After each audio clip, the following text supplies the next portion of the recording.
Hello everyone, my name is Priyanka Valsanda. I am your chemistry teacher. I completed my BSc B.Ed from Gujarat University. I have 9 years of experience in this teaching field. Recently, I am doing job in very well reputed CBSE school. Let's start our topic. Today's my topic is coordination compound.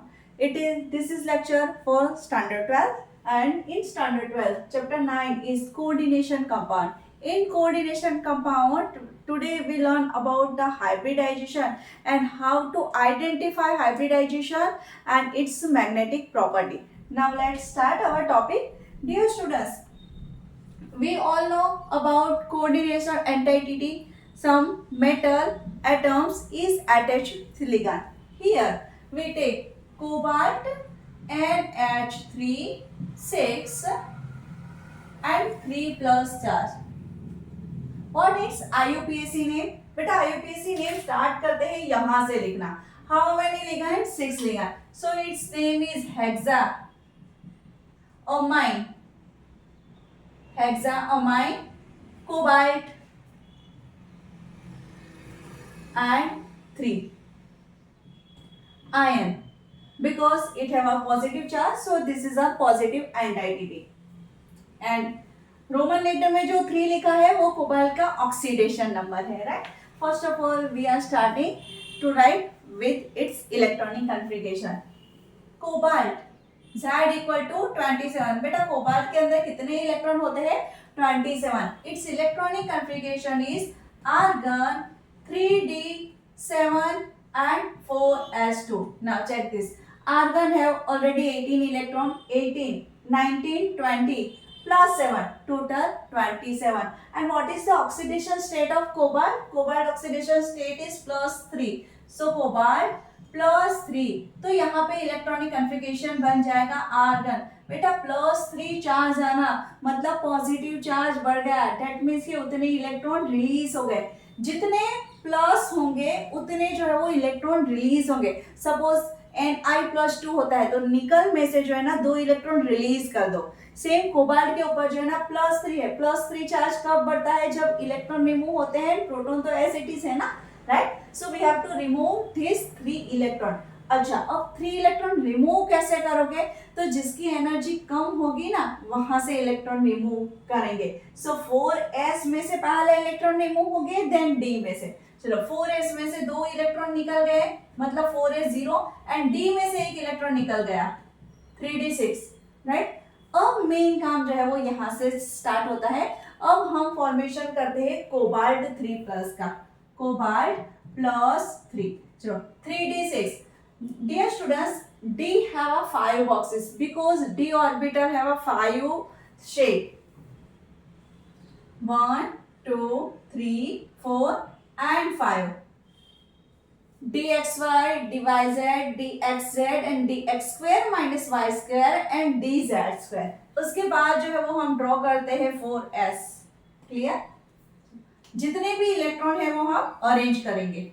कितने electron है बेटा? 6 electron. So first according to Hund's rule they all are first singly occupy then doubly occupy. So पहले electron जो है ना single single जो है ना अरेंज करेंगे. 1, 2, 3, 4, 5 and 6 because here 3d6 we have to put 6 electron. यहाँ पे जितना नंबर्स होगा उतने इलेक्ट्रॉन्स जो है वो रखेंगे. अच्छा 4s के अंदर कुछ भी नहीं है तो हमने नहीं लिखा. ये तो सिर्फ फॉर्मेशन हो गया कोबाल्ट 3 प्लस का. But cobalt is attached with 6 amines मतलब 6 NH3 अमोनिया के साथ अटैच है. And ammonia is also a unidentate ligand and unidentate ligand donate their electron pair to matter. So formation of cobalt का amine के साथ CO NH3 6. Properly ध्यान देना बेटा यहाँ पे बिकॉज जो अब हम करने जा रहे हैं यहाँ पे हाइब्रिडाइजेशन का फॉर्मेशन होगा. पहले ये जो है ना एज इट इज यहाँ पे लिखेंगे 3d6 एंड दूसरा क्या था 4s एंड 4s के बाद कौन सी ऑर्बिटल आती है बेटा 4p. 3d6 d के अंदर कितने बॉक्सेस ड्रॉ करने हैं? 5. 1, 2, 3, 4, 5. इन s orbital only one box होता है बिकॉज के it has a spherical shape. And p orbital के अंदर बेटा कितने बॉक्स होते हैं? ओनली 3 बिकॉज के p ऑर्बिटल के शेप 3 टाइप के हैं, 2px, 2py and 2pz. Clear? अगर जरूरत पड़ेगी तो इसके बाद अगर कोई ऑर्बिटल आती है तो वो भी ड्रॉ करेंगे. एक्चुअल में 3d6, 4s, 4p एंड इसके बाद आती है 4d. चलो जरूरत पड़ेंगे तो इसको फिल करेंगे, नहीं तो एज इट इज रहने देंगे. d है तो अगेन इसके अंदर 5 बॉक्सेस जो है वो आएंगे. राइट. चलो अब जो है वो चेक करना है हमें कि कोबाल्ट के साथ जो लिगांड से अटैच है वो स्ट्रॉन्ग है कि वीक है.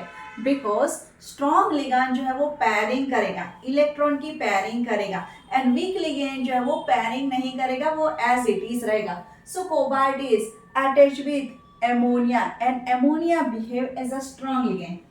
Ammonia behave as a strong ligand.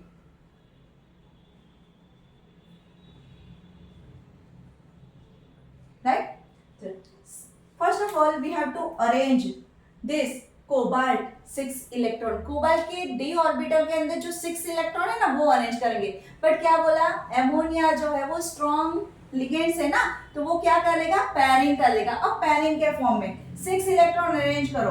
1 2 3 4 5 6. Clear? Clear हुआ बेटा? अच्छा, अब जो है वो एमोनिया के भी 6 इलेक्ट्रॉन अरेंज करने हैं ना, बिकॉज के एमोनिया नाइट्रोजन है one lone pair H H and H. तो ये अपने इलेक्ट्रॉन यहाँ पे अरेंज करेगा. राइट? कितने अमोनिया अटैच करने हैं बेटा? 6 अमोनिया. तो 1 बॉक्स, 2 3 4 5 एंड 6. क्लियर?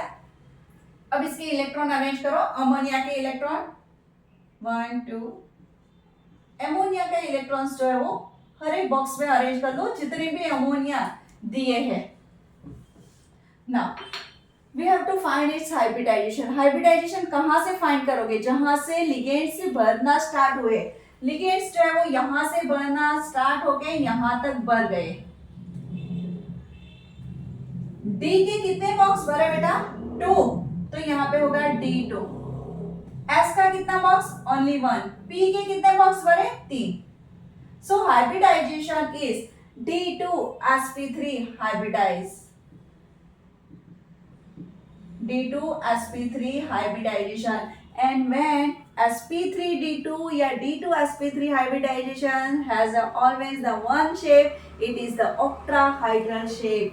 And जब भी ये हाइब्रिडाइजेशन आता है तो बेटा शेप होगा ऑक्टाहाइड्रल.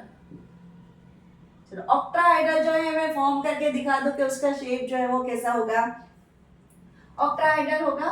कोबाल्ट जो है वो सेंट्रल मेटल एटम है, सो जैसे वो सेंटर में रहेगा. हमने यहाँ पे एक रेक्टेंगल बना लिया. हर एक साइड से जो है वो लिगेंड्स अटैच होंगे. टोटल हमें कितने लिगेंड्स अटैच करने हैं बेटा? 6. अमोनिया, अमोनिया, यहाँ पे भी NH3. अच्छा NH3. अच्छा याद रखना बेटा मैंने ये रिवर्स में क्यों लिखा? बिकॉज के nitrogen donate there electron pair. NH3 and H3. अब देखो ये शेप कैसा है? Octahedral. It is called octahedral shape, right? So first of all we have to find hybridization, then shape, then its magnetic property. Magnetic property. Magnetic property क्या है बेटा? जब भी हर एक में इलेक्ट्रॉन डबल डबल हो तो याद रखो diamagnetic. Double dia, double dia ऐसे याद रखो. तो हर एक में इलेक्ट्रॉन डबल डबल है तो डाई मैग्नेटिक. अगर इसमें से कहीं में भी एक भी सिंगल इलेक्ट्रॉन देखा so it is called the paramagnetic. Check करते हैं जितने भी बॉक्सेस भरे हुए हैं they all have a double electron. So its magnetic property is diamagnetic. Diamagnetic properties. Right? So diamagnetic property क्या करती है? मैग्नेटिज्म को जो है ना रिपेल करेगी. So that's why there is no unpaired electron. Right? तो जब भी अगर कई बार पूछते हैं what is the dipole moment of CONH36, तो यहाँ पे डाइपोल मोमेंट का फॉर्मूला क्या होता है बेटा, mu equal to n plus 2 and under root, ऐसा होता है. But here there is a no unpaired electron, and what is the n equal to number of unpaired electron. So that's why यहाँ पे n equal to 0 होगा. So mu dipole moment is always 0. Clear. And और एक चीज आती है बेटा कि जब भी d ऑर्बिटल अंदर की होती है एंड d ऑर्बिटल बाहर की होती है, दो चीजें पॉसिबल है. d2sp3 हो सकता है या तो फिर sp3d2 हो सकता है. अगर पहले d ऑर्बिटल भरी जाए it is called inner orbital complex. Inner orbital complex. And जब बाहर की d ऑर्बिटल भरी जाए so it is called outer orbital complex. So कितना इजी है हाइब्रिडाइजेशन फाइंड करना, उसकी मैग्नेटिक प्रॉपर्टी फाइंड करना एंड उसके शेप जो है वो फाइंड करना. क्लियर है. चलो नेक्स्ट लेक्चर में जो है वो हम सीखेंगे और ऐसे हाइब्रिडाइजेशन फाइंड करेंगे. यहाँ पे तो मैंने स्ट्रॉन्ग लिगेंड लिया था, अब जो है ना वीक लिगेंड लेके जो है वो हम सबका जो है ना मैग्नेटिक प्रॉपर्टी, उसके शेप, उसके हाइब्रिडाइजेशन जो है वो फाइंड करेंगे. आई होप कि ये लेक्चर आपको जो है ना पसंद आया होगा. And if you have any doubt please ask me any question. Thank you so much.